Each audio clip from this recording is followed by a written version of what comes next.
let's take a look at Many Stories Mansion here from Jupiter Club, designed by Anuk Kim and Reader of Jupiter. Reader on Jupiter, who are part of Jupiter Club design group that are releasing some really interesting games out of Korea. They are an indie design group that really think outside the box, very much in this case, because I believe this one might be coming in a mason jar.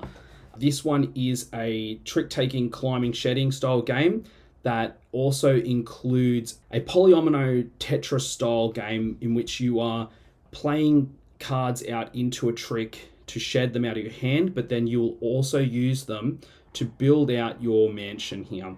How you're doing that is through a trick-taking game, which uses some familiar mechanics. So it's another one of those trick-taking games where you pick up your cards and you can't mix them up. They need to stay in the order they're in. So think Scout, Jungo, Orbitus as some recent examples of these sorts of games. And there's no ranks on the cards. So the cards don't have any numbers on them.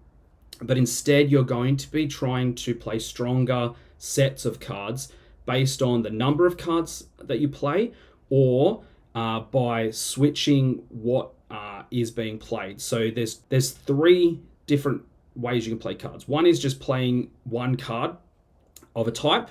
Now that can only be done the first time, and it has to be beaten then by a set of two cards. But then you have two ways to play out sets. So you can play sets that are all the same color, or you can play sets that are all unique colors. So if you have a look at the example that they have down here, it looks like in this example, the first player's played a single blue. The next person has then followed that up by playing a set of three of the one color. The next person can then follow that up and still play three, so they don't have to have a higher number if they don't want to. They can play a set of three as long as it's the inverse one. So if someone plays a set that's all of the same color, you can then play a set that's all unique colors of the same amount.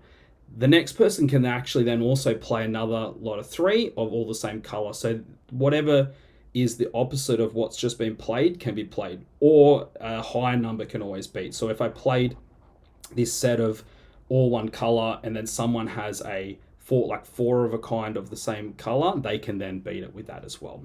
That already sounds very good to me. I like that back and forth, and the unique nature of there not being sort of ranks numbers on the cards, but you need to sort of manipulate how they're coming together in your hand so that you can try and win and get rid of all the cards in your hand. I think that's already very good.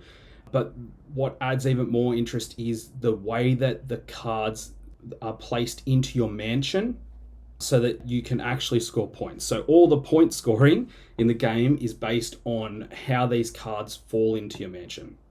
So when you play cards out into a trick and someone beats them, or if you're the last one standing in the trick, you will take the cards in the order that you've put them out, so not changing the order that they're sitting in.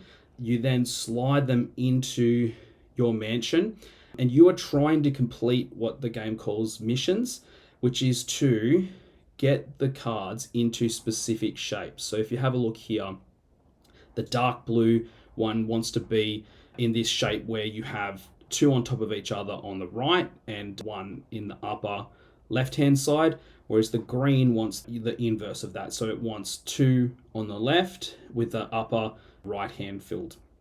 And I think what's really clever about the art, which is also done by Anuk Kim, is that it's got these like little indicators up here of the shapes that you want, but you actually cover those up. And so you can actually still see, based on the artwork, what shape each of them need to be in. So you can see this sort of teal, maybe like aqua, color wants it to be stacked on top of each other. You can see that this yellow one here wants to be in this specific shape with two on the bottom with an upper right hand one. So you can see that in the artwork. So I think that's just really quite beautiful. I think it's one of the reasons why this looks like it's going to be a very popular game at Tokyo Game Market.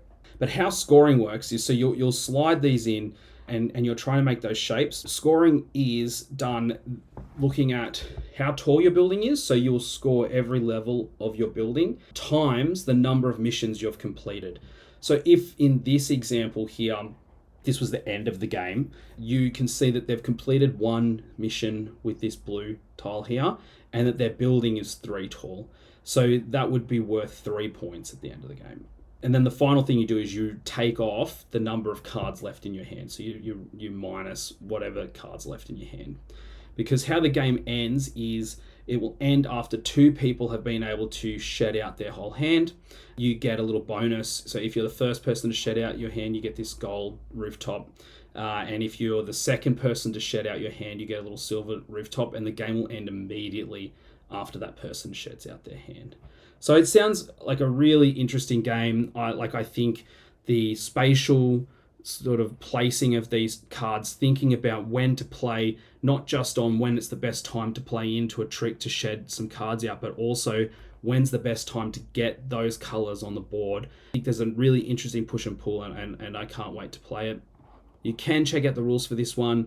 They are posted on the Tokyo Game Market page, but I'll include a link to the rules directly. So they're in English here. Unfortunately, the pre-orders have closed for this one. When you look in at the form, they do indicate that they'll have copies on the day. So at Tokyo Game Market, it's worth swinging by their booth, which is W09, on the day to see if you can pick up a copy, because I think it'll be really popular, and I'm really looking forward to picking up my copy of Many Stories Mansion. We're bored in Korea, but never bored. Every game played, every victory scored. Moyada for the win, lose, or glory. Let's tell those K-board game stories.